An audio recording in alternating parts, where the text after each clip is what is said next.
हम सभी ने कभी न कभी तो एक ऐसा सपना देखा ही होगा जहां रोबोट सारे काम करते हों। धीरे धीरे अब सपने हकीकत बनते जा रहे हैं, क्योंकि जापान के एक डिस्ट्रिक्ट में एक रोबोट होटल में हम देख सकते हैं कि भविष्य के कुछ हिस्से कैसे होंगे। टोक्यो की एक रोबोट होटल जहां पर रिसेप्शन, रेस्टोरेंट और अन्य जगह कहीं पर भी लोग काम नहीं करते हैं, रोबोट्स ही पूरी जिम्मेदारी उठाते हैं।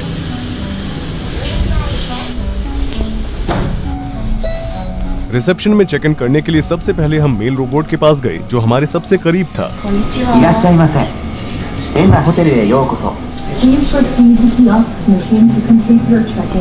जैसे ही फीमेल रोबोट ने हमें बुलाया, हम उसकी तरफ गए।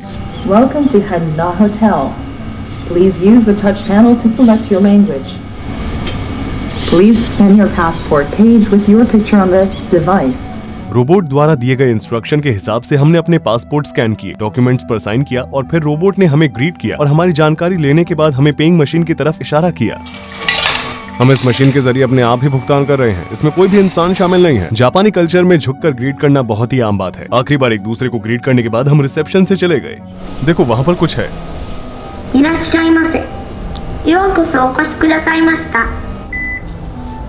जैसा कि लिफ्ट में लगे हुए इंफॉर्मेशन सेंटर से पता चलता है कि इस होटल में खाना बनाने या कपड़े धोने के लिए भी कोई इंसान मौजूद नहीं है। होटल के रेस्टोरेंट में सिर्फ ऑटोमेट्स होते हैं। आप बिना किसी से बात किए ऑटोमेट से चप्पल और पजामा भी खरीद सकते हैं। यहाँ तक कि लॉन्ड्री भी ऑटोमेट्स द्वारा ही की जाती है।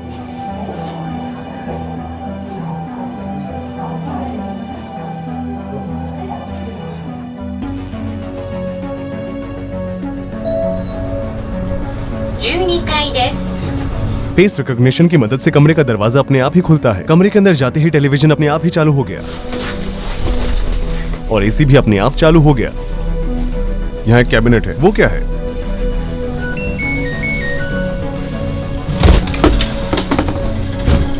इस कमरे का एक फीचर जो मुझे बहुत ही दिलचस्प लगा वो है वार्डरोब, जहां हम अपने कपड़े रखते हैं। ये उन कपड़ों को ऑटोमेटिकली साफ और इस्त्री दोनों कर देता है। अंदर बनने वाली स्टीम, हॉट एयर फ्लो और 1 मिनट में 180 बार घूमने वाले हैंगर की मदद से हमारे कपड़े कुछ घंटों में ही तैयार हो जाते हैं। मैं अपना स्वेटर यहाँ पर रख रही हूँ। इसमें बहुत सलसल है। इन फिल्टर्स की मदद से अंदर एयर फ्लो होगा। हम देखेंगे कि ये सुबह तक इस्त्री हो पाता है या नहीं।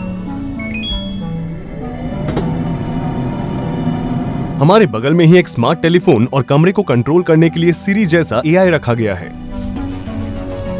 टीवी बंद हो गया। मैं अब इसे चालू कर रही हूँ। इससे चैनल बदलता है। इस पर एसी के टेम्परेचर को बदलने के लिए भी बटन है। चलिए इसे 22 डिग्री सेल्सियस पर सेट करते हैं। लाइट्स, क्योंकि मैंने लाइट्स बंद कर दी है, इसलिए अब सोने का समय हो गया है।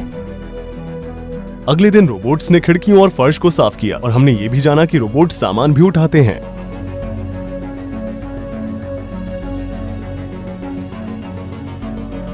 रोबोटिक बिजनेसेस जैसे हैना होटल फिलहाल मनोरंजक अनुभवों के लिए ही है। जब मैंने हैना होटल के विजिटर्स से बात की तो उन्होंने कहा कि रोबोट्स उन्हें किसी इंसानी कर्मचारी की तरह नहीं समझते हैं और उनमें कोई भी फीलिंग्स नहीं है।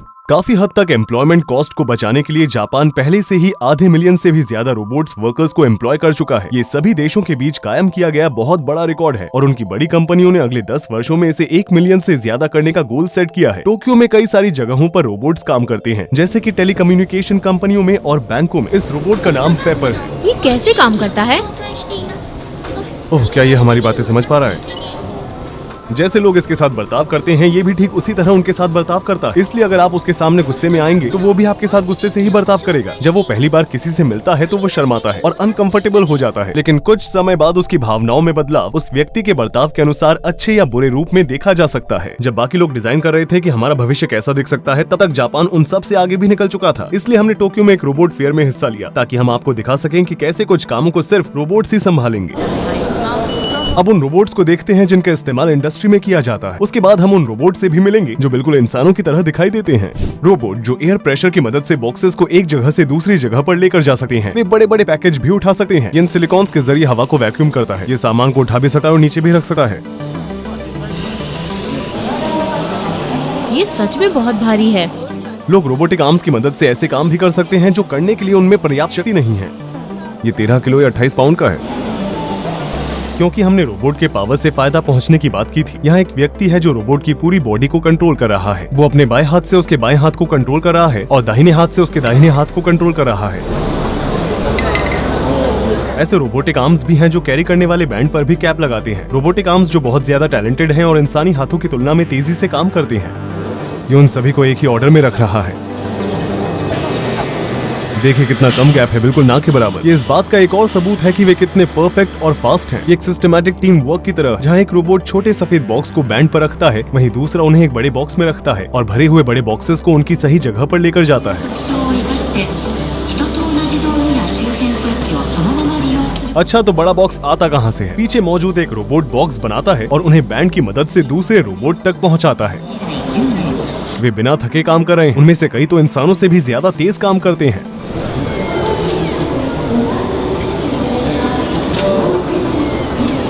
इसकी पकड़ वाकई में बहुत मजबूत है। और ये रोबोट अपनी काबिल तारीफ क्षमता की मदद से सर्कल्स के बीच में जो स्पेस है उसमें से स्टिक निकालता है। ये सिर्फ हमारे मनोरंजन के लिए ही है।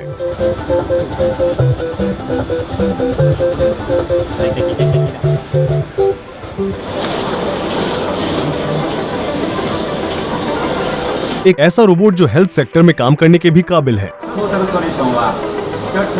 यहाँ पर देखकर हमें पता चलता है कि जो भी काम इंसान करते हैं उन्हें रोबोट्स द्वारा भी किया जा सकता है।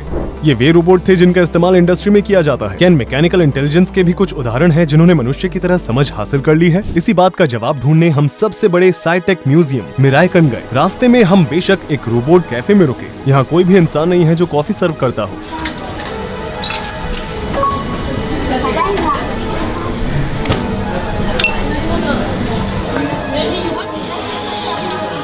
रोबोट कप लेगा और उसमें कॉफी डालेगा।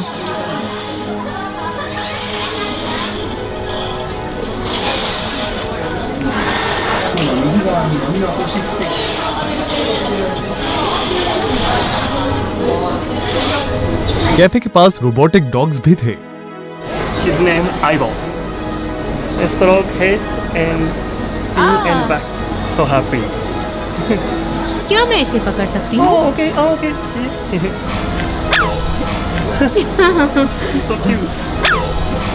मिराइकन की एग्जीबिशन दर्शाती है कि भविष्य में इंसान रोबोट्स के साथ कैसे इंटरेक्ट करेंगे। एक बहुत ही बड़ा world model, robot butterflies, robot ecosystem अपने आर्टिफिशियल लिम्स और सिलिकॉन के स्किन्स के साथ बिल्कुल एक मनुष्य की तरह। ये रोबोट्स एक मशीन और एक मनुष्य के बीच की समानता दर्शाते हैं। जब कोई इस रोबोट से मिलता है तो उसे ऐसा ही महसूस होता है जैसे वो कमरे में एक इंसान के साथ बैठा हो और एक इंसान को देख रहा हो। ये एक एलिनॉइड है। ये एक छोटे मनुष्य के बच्चे की तरह। इसका मकसद रोबोट और इंसानों के बीच बातचीत को बेहतर बनाना है। अन्य बेबी रोबोट्स कुछ इस तरह दिखाई देते हैं। सिलिकॉन की स्किन के नीचे रोबोट का असली शरीर इस तरह दिखाई देता है।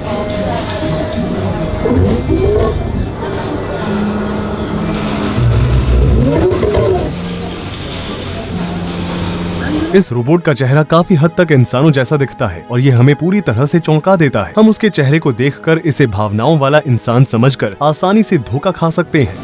तुम कैसी हो? मैं ठीक हूँ, आप कैसी हैं? मैं भी ठीक हूँ। तुम रोबोट हो या इंसान?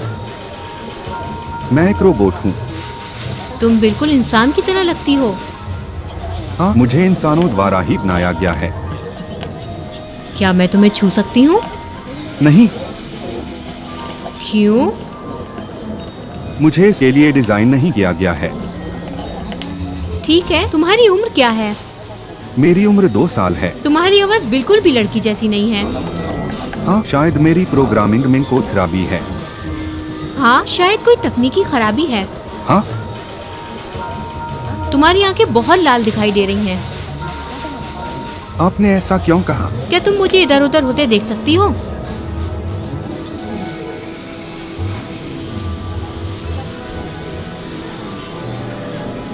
तुम बिल्कुल इंसानों की तरह हो। तुम किस देश से हो? जापान। क्या तुम्हें अजीब नहीं लगता कि लोग हर रोज तुम्हें यहाँ देखने आते हैं? नहीं, मुझे अजीब नहीं लगा, बल्कि मुझे खुशी मिलती है। तुम सारा दिन यहीं बैठकर लोगों से बातें करती हो? हाँ, मैं पूरे दिन यहीं रहती हूँ और लोगों से बातें करती हूँ। इस सिस्टम को ऑटो न्यूरॉइड कहा जाता है। आप सोच सकते हैं कि ये लड़की एक समझ वाले रोबोट से बात कर रही थी, लेकिन बातचीत शुरू होने से पहले मैंने कंट्रोल रूम में प्रवेश किया और रोबोट के मुंह की नकल, गर्दन की हरकत और आवाज सहित हर चीज को दूर से ही कंट्रोल किया। मैं अपनी गर्दन को बाएं से दाएं घुमाने जा रहा हूँ। ये रहा हमारा कैमरामैन दोस्त। हेलो। इसका नाम पारो है, एक रोबोटिक एलिफेंट सील जिसका इस्तेमाल ऑटिज्म से पीड़ित व्यक्तियों के इलाज के लिए किया जाता है।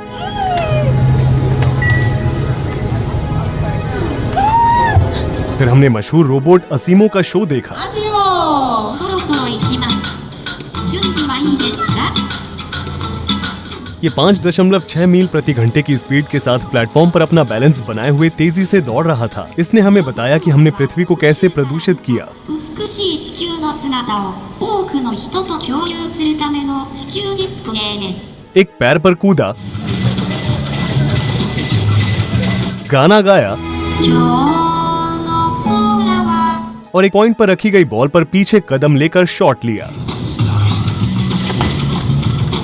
ये शो वास्तव में मेरे लिए पर्याप्त नहीं था, क्योंकि मैंने जो इसके बारे में रिसर्च की थी और जो वीडियो मैंने देखे थे वे मेरी उम्मीदों को बढ़ा रहे। असीमो जितना दिखाया गया उससे कहीं ज्यादा अच्छा था। अपनी आंखों में कैमरे लगाकर ये उन लोगों को पहचानता है जो पहले से इसकी मेमोरी में सेव किए गए हैं और उन्हें उनके नाम से पुकारता है।